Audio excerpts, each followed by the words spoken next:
Eu gravo muito. Fala galera, beleza? Hoje eu vou ensinar pra vocês como fazer uma fogueira para os seus mundos medievais ou qualquer coisa. Começar colocando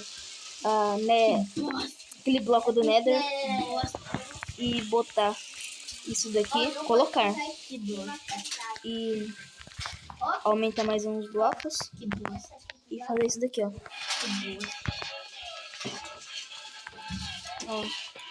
Davi, ó o barulho.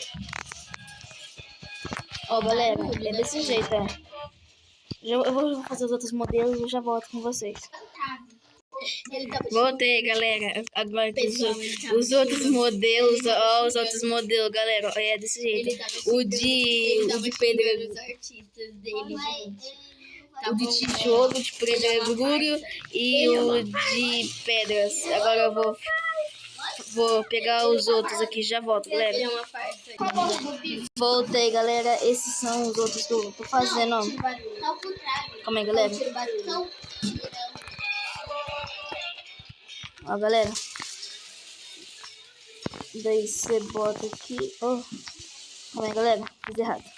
Sim, assim, agora tá certo. Daí quebra. E bota ali. E ativa o fogo, galera. E passa a cerquinha. Dá pra fazer de vários tipos.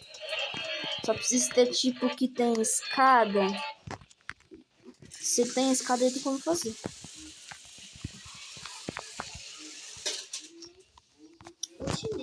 É, galera, é desse jeito. Deixa seu like, se inscreva no canal. E esse foi o vídeo. Fui!